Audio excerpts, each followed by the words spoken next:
Hello, I'm Dane Calkins of Legacy Woodworking Machinery. On this video, we'll show you how to use the Legacy to create different profiles for moldings and picture frames.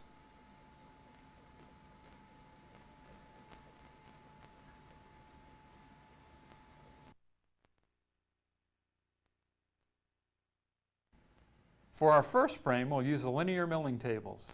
Now, because we're moving a lot of material with the router bit right in this section here, we're actually going to put the saw blade on an angle and just remove that area, and then we'll come back in and route it out.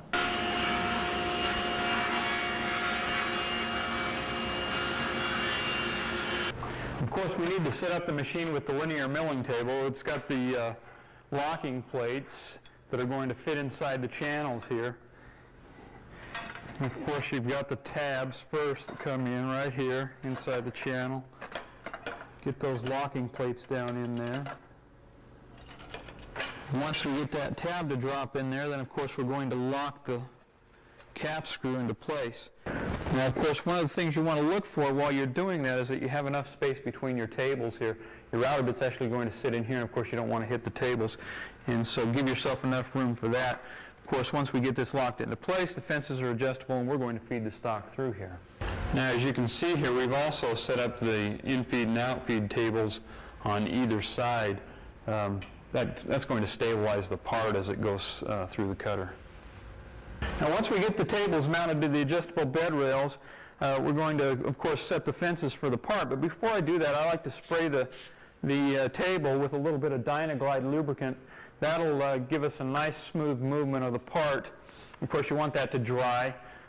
Then just stick your part in here as if you were going to slide it through, and then just bring your fence in, release the fence here. This outside one is fixed, of course. These are adjustable, and I like to just kind of pinch it to one side so that it's not the full plate. It's actually just perhaps one corner here and a corner here right near the cutter where we have the tension.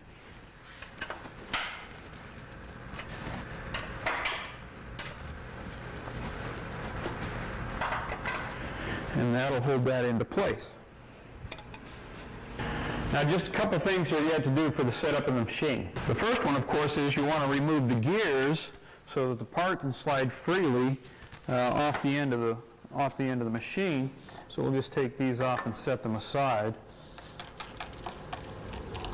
That'll give us a free and open area for that material to come through.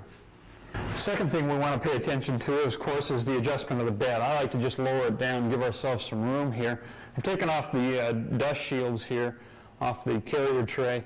We're actually going to use that locking plate to attach a feather board to help hold the material down so that it doesn't want to suck up against the route, get pulled up against the router bit. Now, it's not real critical that the bed be level. You see, we're going to actually lock the router into place at one area, so if the workpiece happens to be going through on an angle, that's not overly critical. You do want to get it somewhat level, but don't feel like it has to be dead perfect. Well, we're just about ready to make a cut here. What we want to do now, of course, is put the bit in, position that router bit both on the y-axis and, of course, the depth, the z-axis, and then, of course, it's just a matter of feeding the stock through. If we look at our drawing here, we see that the center point of the bit is really actually on the edge, the outside edge of the material there. And so we're going to align on the y-axis the center of the router bit with that outside edge. And of course there you see the router bit right the center of it, right on that edge. And then of course the depth of the cut, we're going to cut a little bit at a time until we get to our desired depth. And of course along the x-axis we want to put the router bit right between the tables and then lock that split nut right onto the lead screw there. And now we're ready to feed the stock through.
Let's just show you here. You can see it's starting to form the detail here.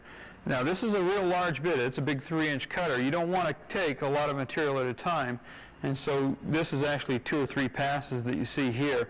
And first off, we just started with just barely kissing the material, and then a little bit deeper each time, and it starts to form that shape.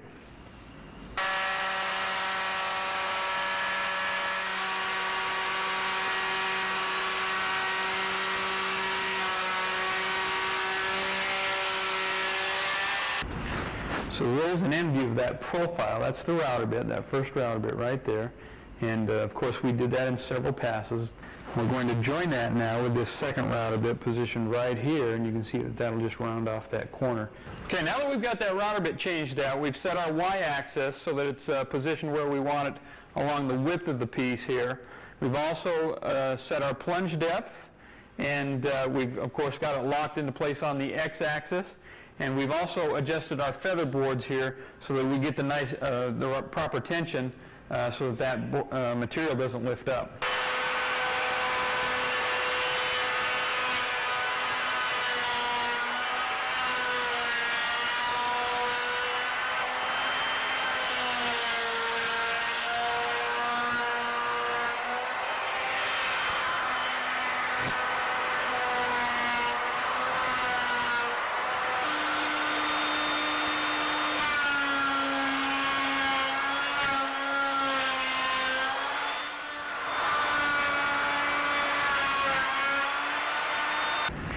Give you an end view of this after 2 or 3 cuts here on this. You can see we've got just a little bit left, a little bit more plunge depth to take here.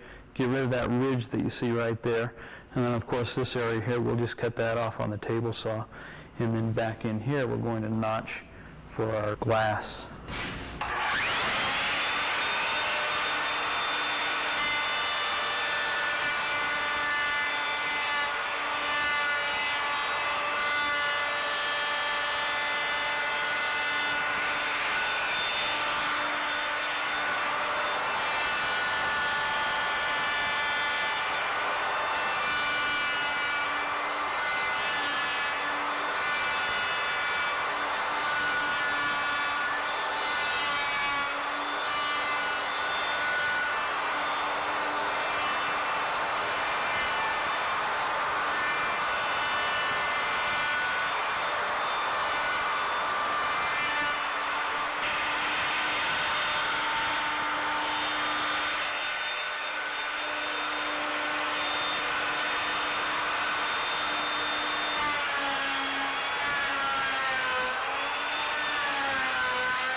Now, of course, you may have a little bit of light sanding to do, but that won't take much to clean that up there.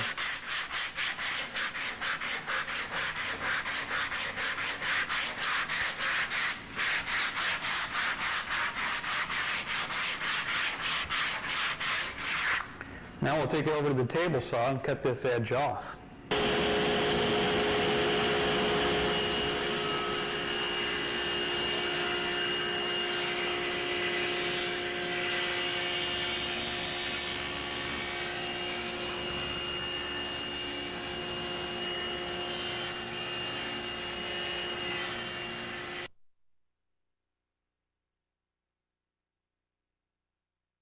For our second picture frame, we'll use the horizontal bench vices.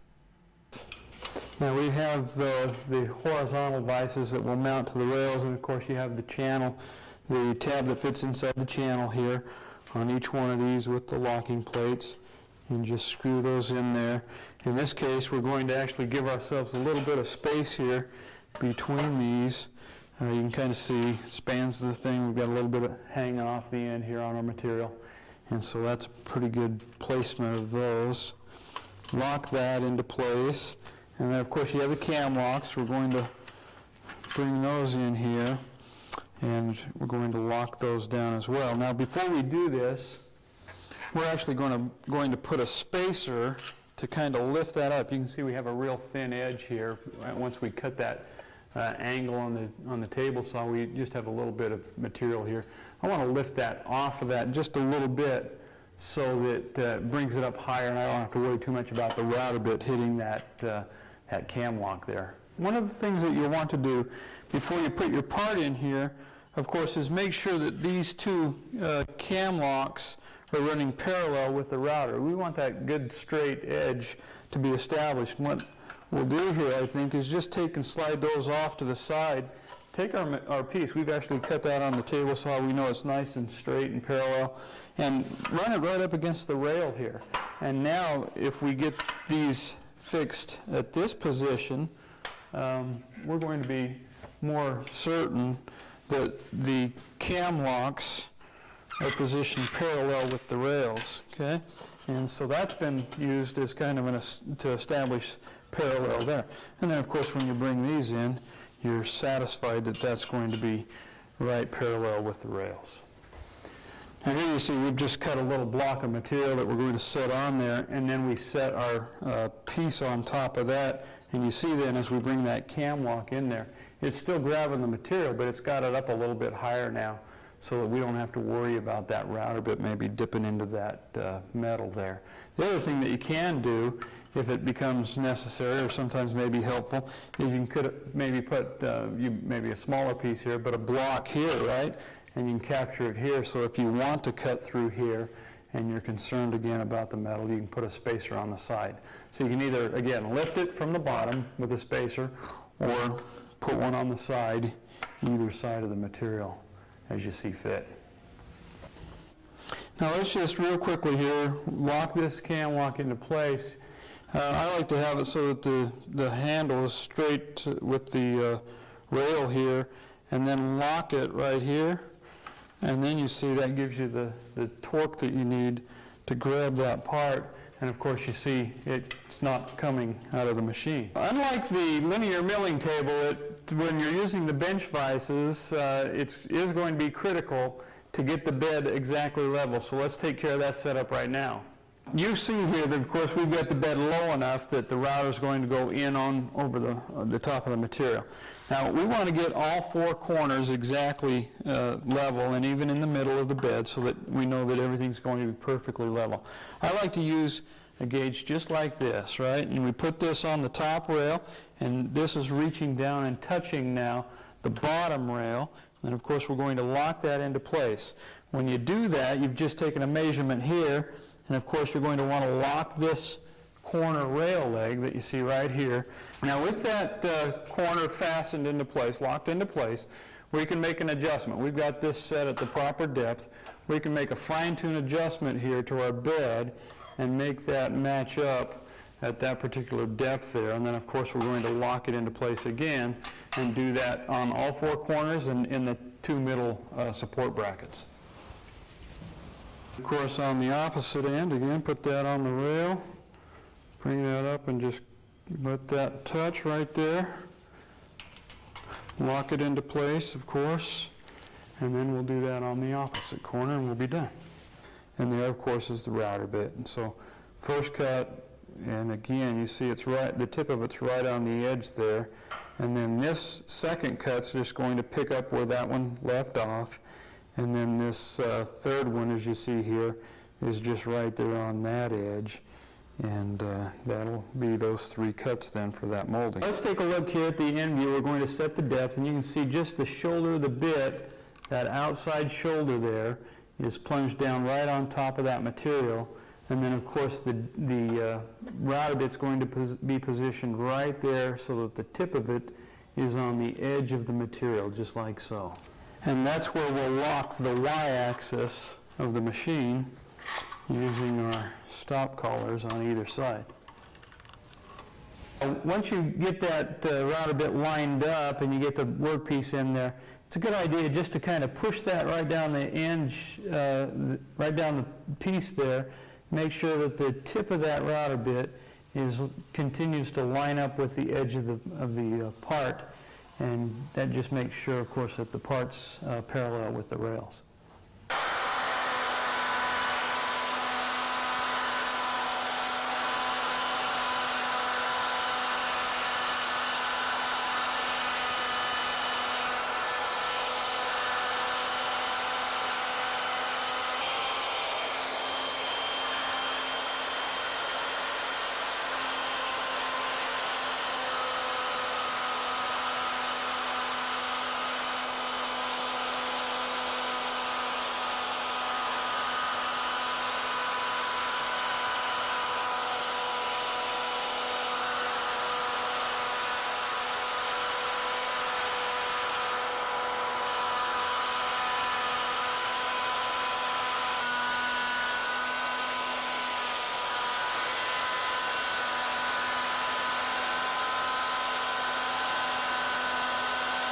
You can see that next cut, the position of it is just right where that first cut left off. The plunge depth is going to be the same ultimately. Again, we'll take that in a couple passes.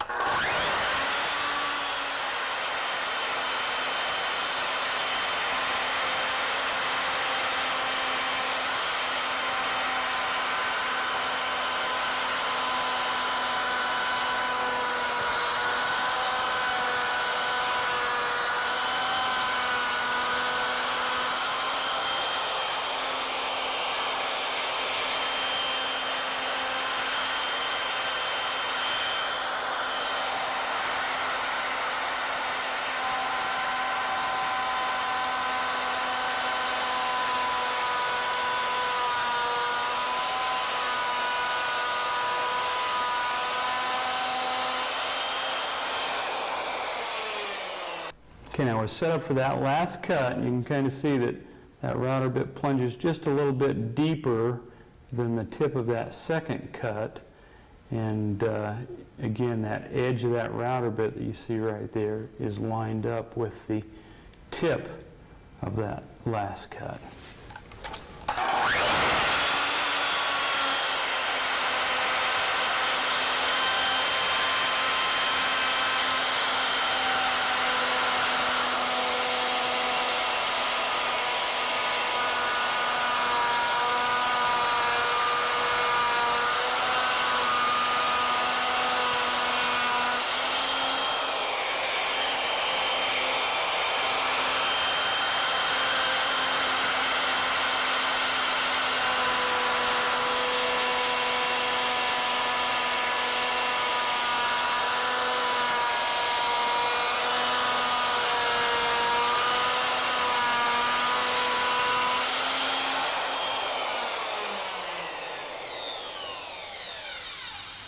And isn't that great? Real simple how you see we just took the same router bit, 3 different cuts to give us that nice profile there. The rest of this here, we'll just actually cut that off on the table saw. That's excess right there. And makes a nice little quick and easy picture frame.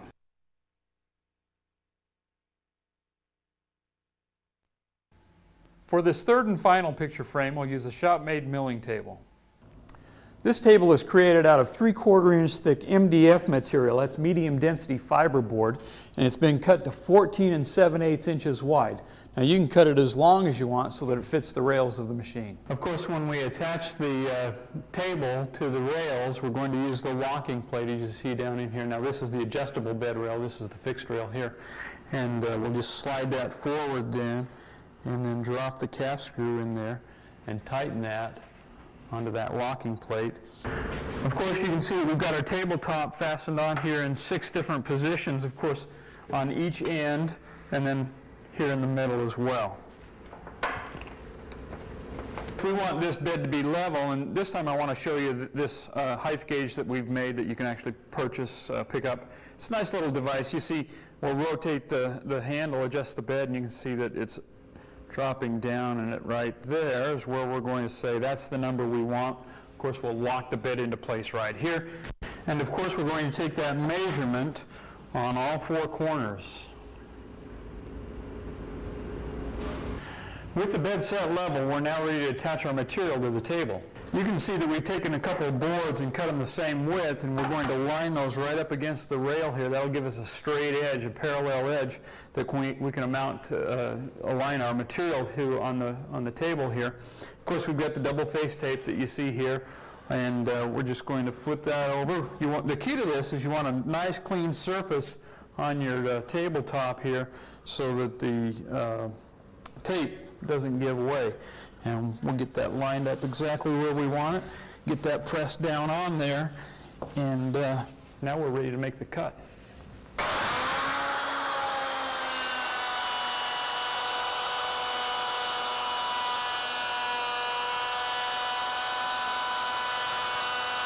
There you see the second bit positioned as far as its depth and along the y-axis where it needs to be, and of course we're just going to do that in several passes.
There you see the three different moldings, of course, based off of the router-bit profiles. And as you probably were able to ascertain, it didn't take us a great deal of time to complete these designs. Adding the notch for the glass is easily achieved using stacked dado blades on the table saw.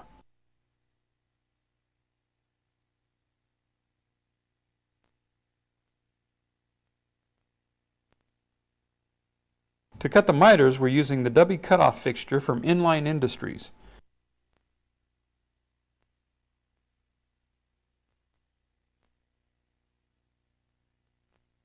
This fixture is extremely accurate and allows you to cut a wide variety of angles. Simply decide how many sides you wish your frame to have and set the sled on the proper angle. You can pick these sleds up for your table saw by calling 800-533-6709.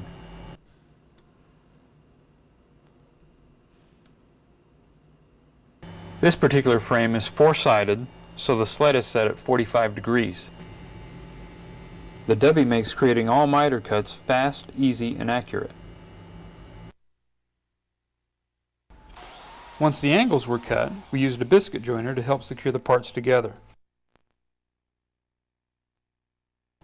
The 8-sided frame was created by setting the Dubby at 22.5 degrees. The parts are then cut on one side and then on the opposite side.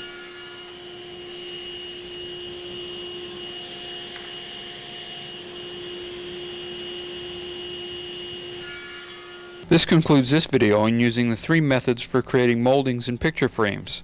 We encourage you to try using different router bits and you'll be able to come up with your own designs. If you find that you've created something you'd like to share with us, please send us a photo.